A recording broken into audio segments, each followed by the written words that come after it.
All right, guys, what's going on? Hope everybody got the new link. Yeah, there's a way to do that. I had to go on my own personal account now. We have multiple accounts on Zoom, but I don't know how to use it. So I'm a little tech unsavvy. What's going on, everyone? Let's get to it. First pop-up session of this week. And just let me know, is my screen being shared and can you hear me okay? All right, good, good, good. All right, let's get to it. Pop-up 17, a few two things to talk about.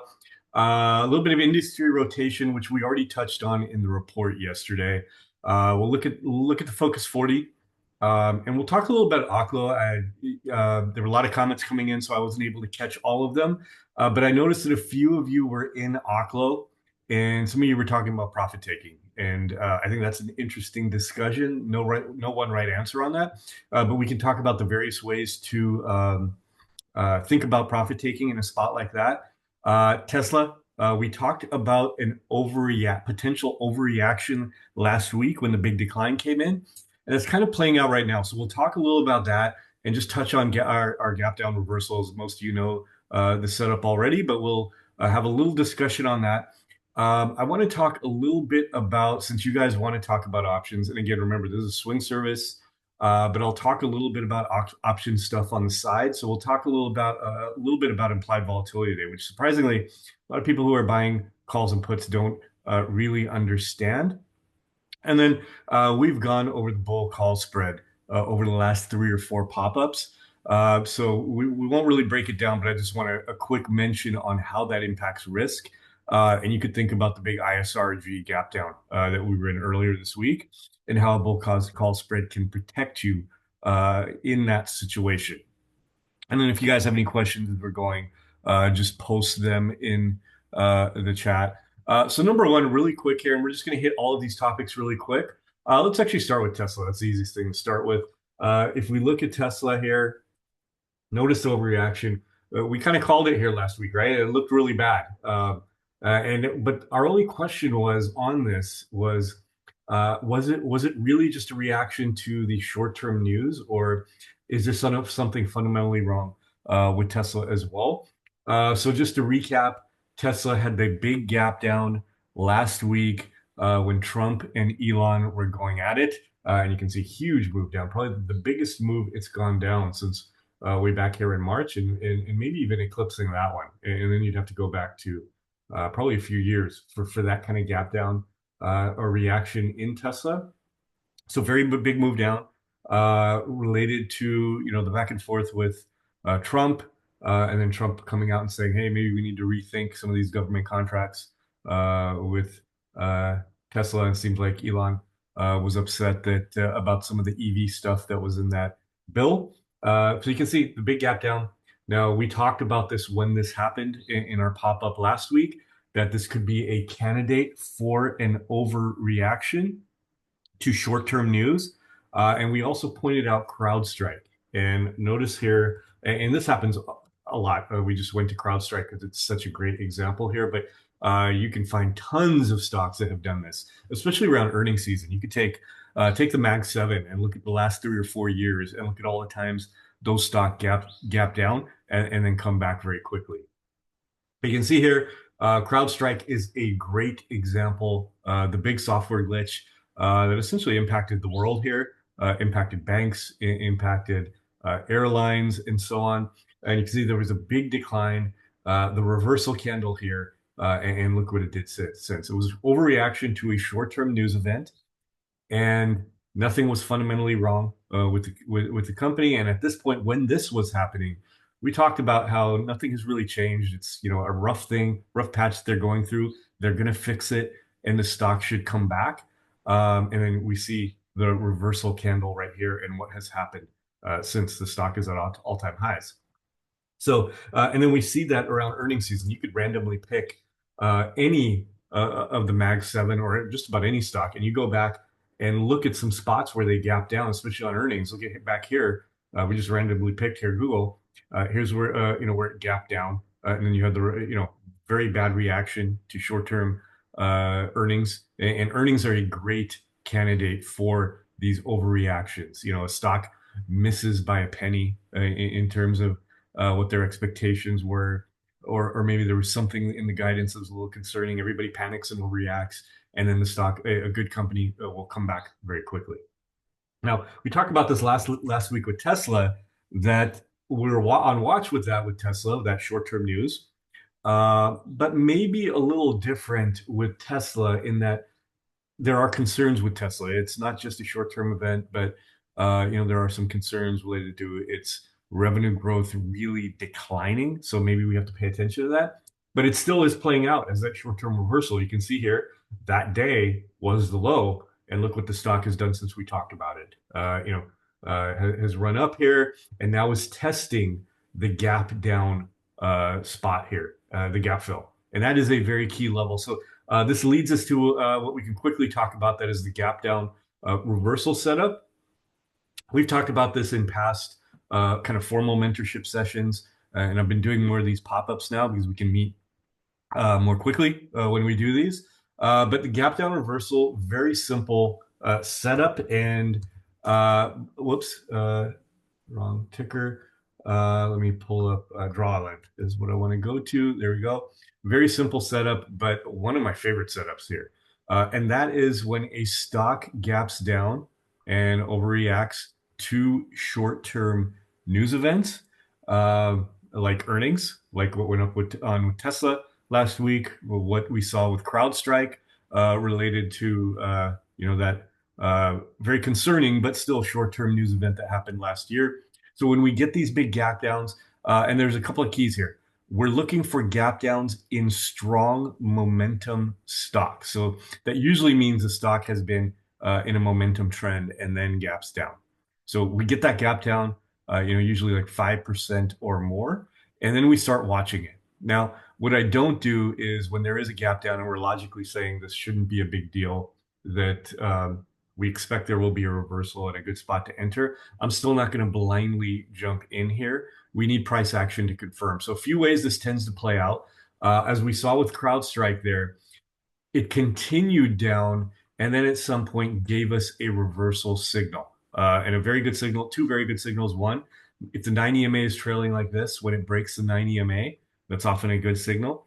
The other is if you get a strong reversal candle, like a big tail, two candle pattern, like a bullish engulfing candle or a piercing pattern. And sometimes we get the morning star pattern like this, which would be a 3 candle pattern.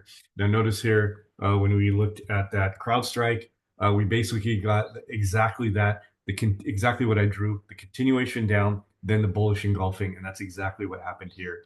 On this candle here was the bullish engulfing candle. So very clean, easy setup to trade. Sometimes they immediately reverse, and when you get a break into the gap range, that's a good spot to enter.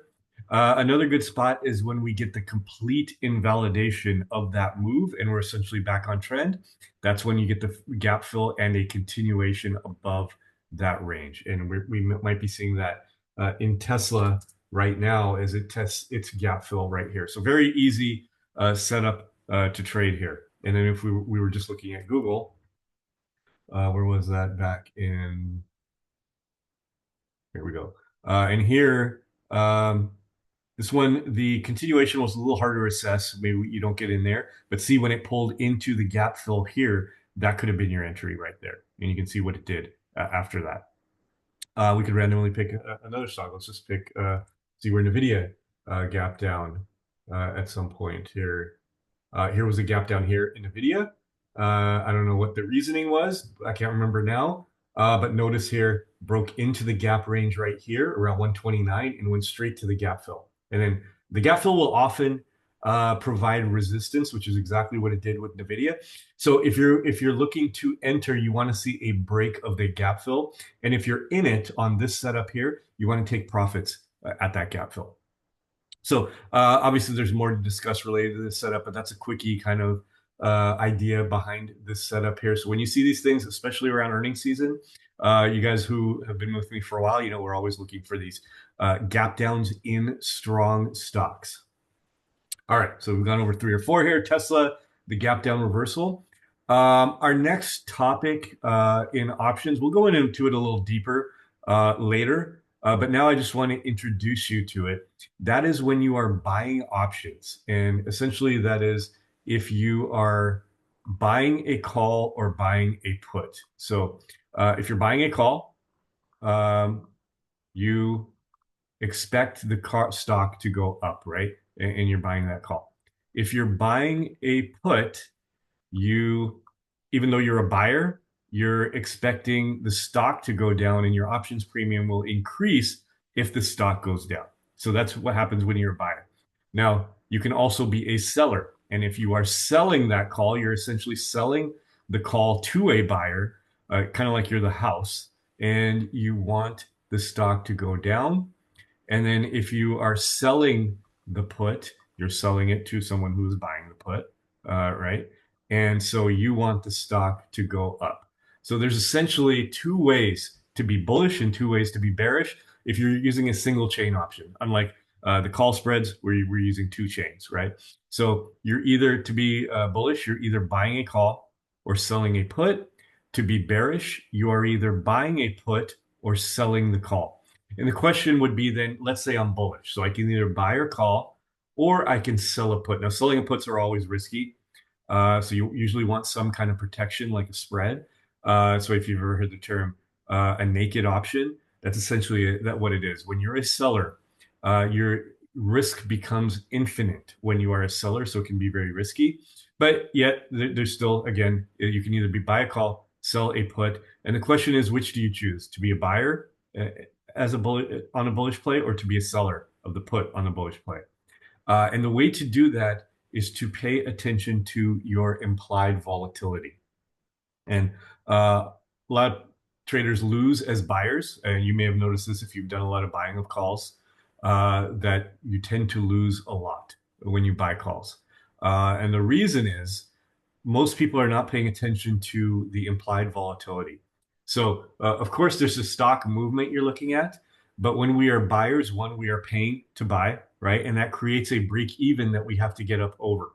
So that right away, and that also is your um, that break even is related to time. So there are essentially three big ways. There's more than this in terms of how options premiums are priced.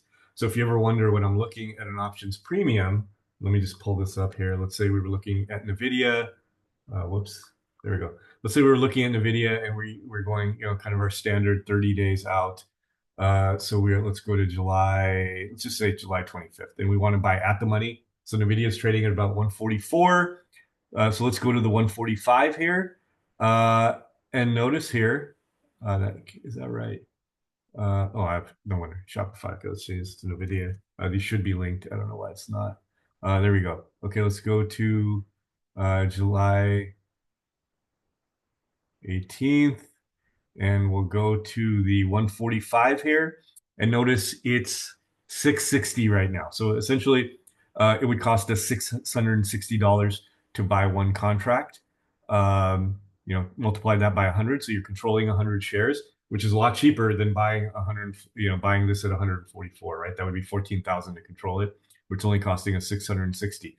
That's all great, but of course there is a time factor. We only have till July 18th, right? So we're losing value every day. You can look at your theta, which is what calculates your time value.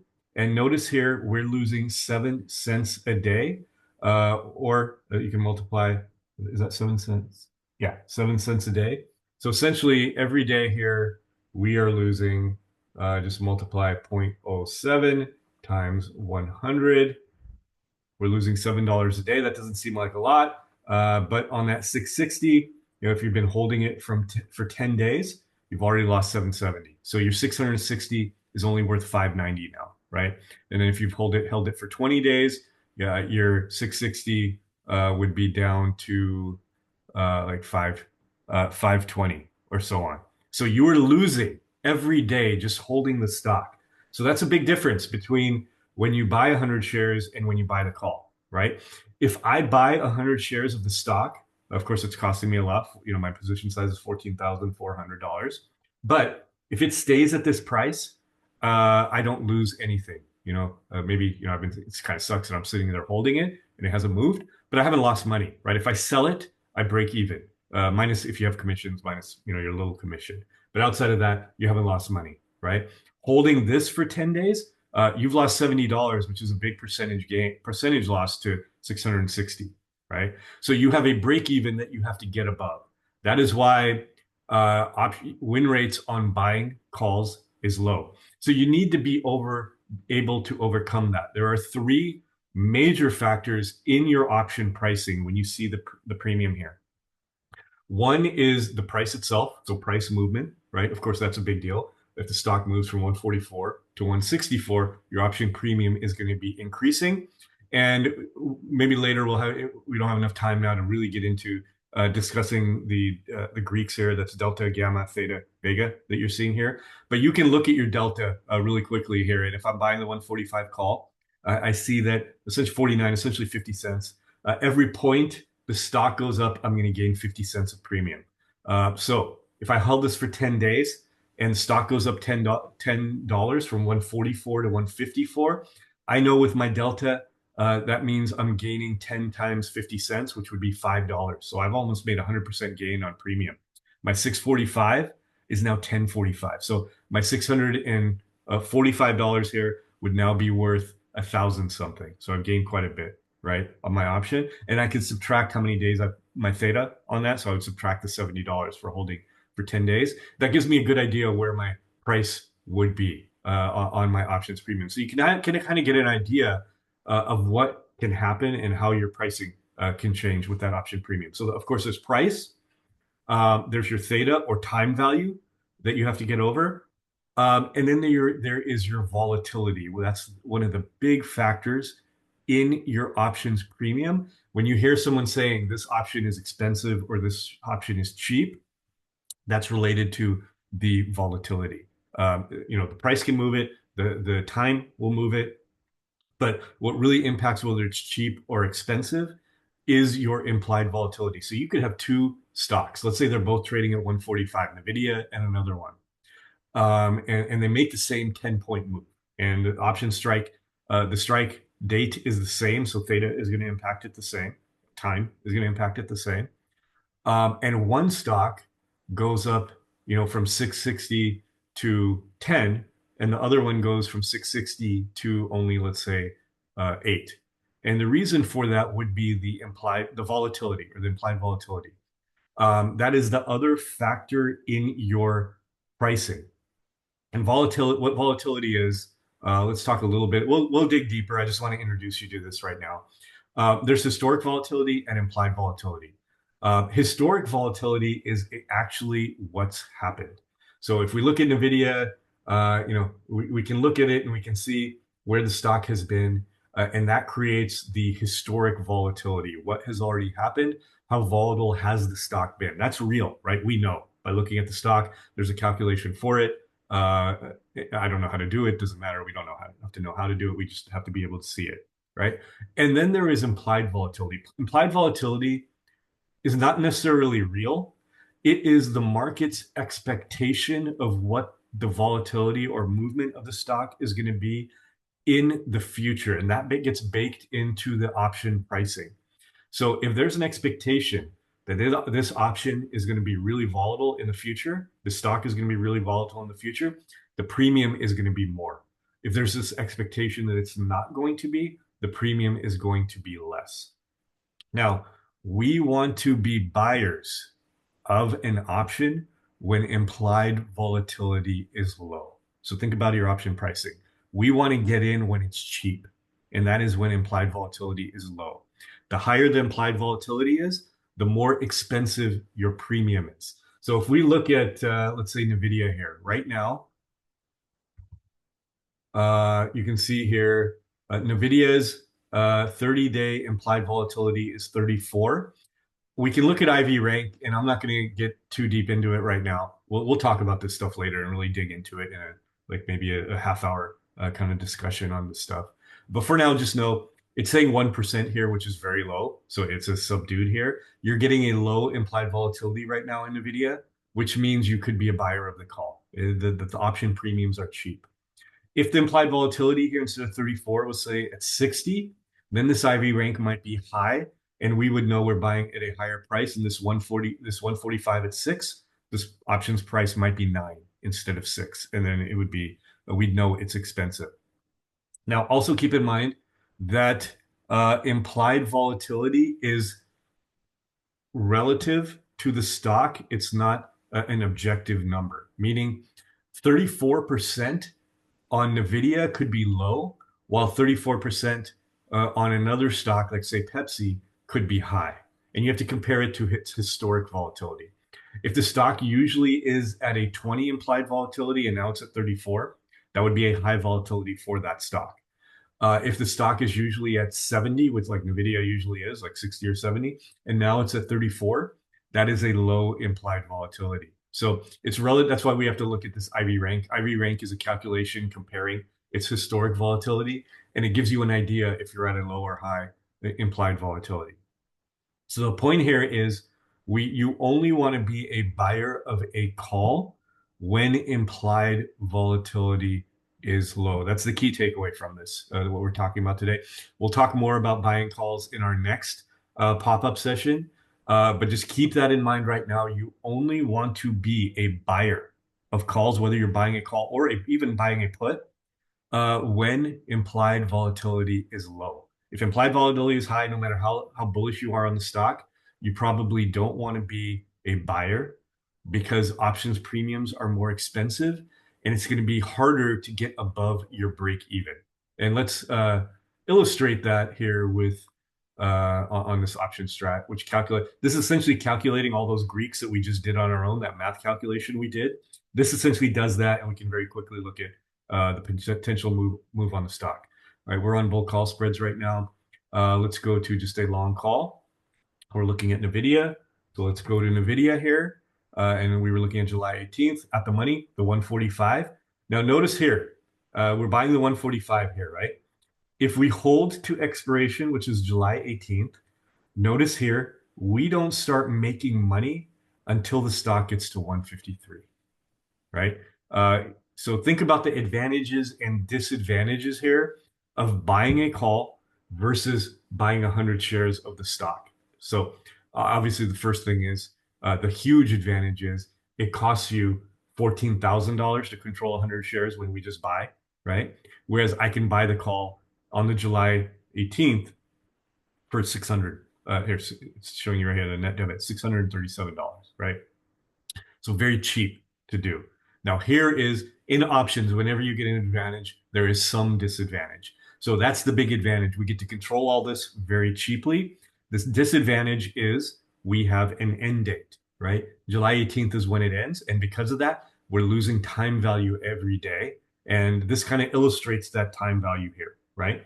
And notice here, if I hold to expiration, I don't start making money until the stock gets to about 151. Here it's telling you right here the break even is 151.38. Now that is at expiration. If this happened in 3 days, it would be lower. If it was at 147, I'd made $110. But if I hold to expiration, my break even is at 151.38. Meaning, if the stock moves up to 140, let's say it moved up to 148. I would lose money here on my option, right? At 148, I would lose about 400, somewhere it's like around right around $400. Whereas I would win about $400 if I was just holding that stock. So I have to get above the break even.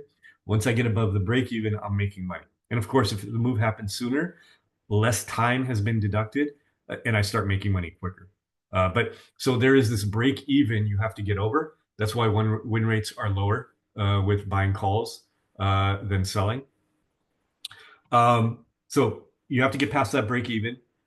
And then if implied volatility is high, your break even is going to be higher. So keep that in mind. So we want to get in when implied volatility is low. Now notice here, just to illustrate that, notice here at implied volatility at 35% makes our, let's say if the stock went up to, let's go to the top of the range here, 161, and I was at the 30th. Notice here I've made 1,044. Let's say we had a huge pop in implied volatility while we were owning the stock, and let's say it went to 70%. So our 1,051 is now 1340. 30% difference by a change in implied volatility. And if, as I was holding it, the implied volatility decreased, let's say it goes from 36 to 10, notice now instead of that thousand something, I only made 995. So you can see how implied volatility impacts the pricing of the option. So we're just keep that in mind for today, and we're going to dig more into this later. But implied volatility is a big factor in your buying of calls. If implied volatility is high, I'm not going to be a buyer of a call. There are other options, right? That doesn't mean we can't use options to trade that stock, but there are different strategies we're going to use. I might use a spread, which negates a lot of what we're talking about now. You could be a seller of the put. That's risky because you really increase your potential for loss if there was a big kind of black swan event like we saw with ISRG. All right, so that is a little introduction to implied volatility and buying options, or buying, especially buying calls. We'll talk more about this later, and we'll dig deeper into strategies for just straight buying versus spreads. And then remember the bull call spread. We had that unfortunate situation after a lot of big wins on our trades. We had that ISRG gap down. I would say the idiot analyst recommendation because they tend to be meaningless, and you can see ISRG is already bouncing back, but we had to get out because risk was too much, as you can see here. But that was a good example. And I won't pull it up now. We have our old charts. But if you remember, when we were using that bull call spread, um, the max loss on that was, I think, around $1,800, if I'm remembering correctly, when we created the bull call spread for ISRG, meaning no matter how big the stock gap down, you could only lose $1,800 versus the stock where you could lose six, seven, eight, $9,000 if you were just holding the stock. So keep that in mind, and that's the advantage of a bull call spread. That is the advantage. The disadvantage is you cap your reward. But if you have a target and you know you're going to get out at that level, that's okay. Looks like we only have about 10 more minutes on this call, so I'm going to get through this quickly. I think I was a little ambitious on what I could get over here. Real quick discussion on industry rotation. If you remember yesterday, we were talking a lot about how there has been a rotation into housing, into energy, into solars, into semis, and we can pull up these indexes. Let's just pull up XLE. You see here the big breakout here over this range. Very clear signal that money is coming into energy. And then if we look at housing, here's a housing ETF. We're seeing the same thing, a break of this range here. And when we're doing our industry analysis, I always start with the 30-day. That gives us a good indication. It's a long enough time period where we can see some trends have developed, so we can take a look at these industries. I also look at the 5-day. You're going to get the most mixed signals in the 5-day.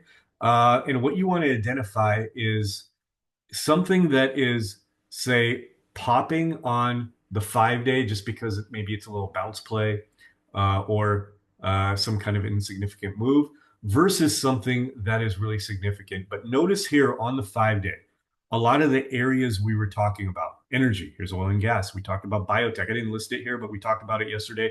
Biotech's in play. Notice biotech. We talked about semiconductors here. I didn't list it here, but we have been talking about travel, and we see travel's leading as well.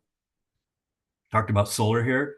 So all of these areas we talked about are leading on the 5-day here. So I always, even though 30 days are sweet spot, and whenever we kind of discuss our industry analysis, we start with the 30-day. Watch the 5-day and look for significant moves or breakouts in the 5-day versus your mixed signals. And that's something you have to be able to assess. So keep that in mind in our industry rotation. And right now, I forgot to list biotech here, but just put it in here, biotech as well. Paying attention to biotech, semis, solars, energy, housing. They're not, most of these are not in our focus 40 because we've been focused on other areas, but we are seeing a rotation into some of these other areas now. And I'll put some of those in our focus 40 candidates versus the focus 40 because we do need to be paying attention to these industries. And then really quickly, I want to discuss Oklo here. Multiple ways to play this for those of you who are in it. Look at that big move today. I'm not in it, but I know a number of you guys are trading it. You guys were mentioning in the chat, and I love that. With the alerts, you're only getting a certain amount because we're talking about, having position sizes, and I might not be able to add a position, but if you're seeing something you want to add, you can obviously add it. And we're talking about a lot of different stocks every day. So I love the fact that you guys saw this. We talked about it as a potential anticipation play. A lot of you guys were in it. Good. Multiple ways to play this. Like, let's say you bought it here and your target was the all-time high. I think Dennis, a good buddy of mine who lives about 10 minutes away from me out here in San Diego, he was talking about taking a partial here. Generally, I'm not a huge fan of partials because it decreases your position size, which decreases your potential reward. So I like to get out and get back in, but there's multiple ways you could play this. One, you could get out completely at the target and then get back in if you break it breaks the range, right? So I get out, say I have 50 shares or 100 shares or 500 shares, whatever it is. I take my full profit. I get back in when that range breaks. And you give up a little bit on that kind of move to the range, but it's okay. The other way you could do is take a partial, but what I would not do if it breaks that range and you're still in it, you're only at a half size position. So it was almost like pointless to just do a partial. You're only making a little bit on the way up.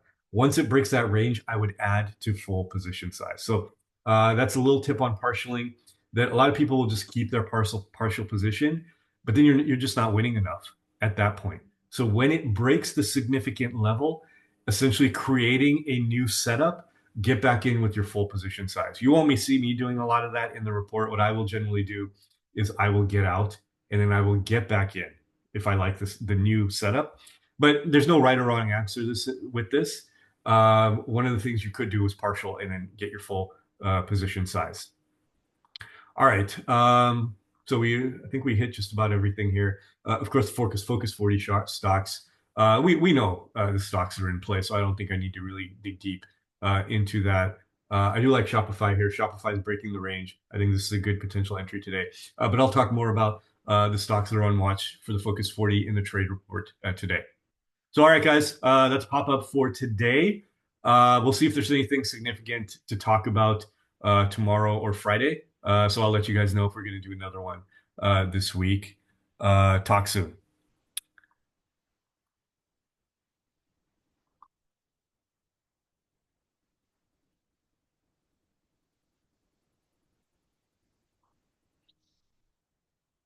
Oh, sorry. Are we still on? I think I missed some of your questions here.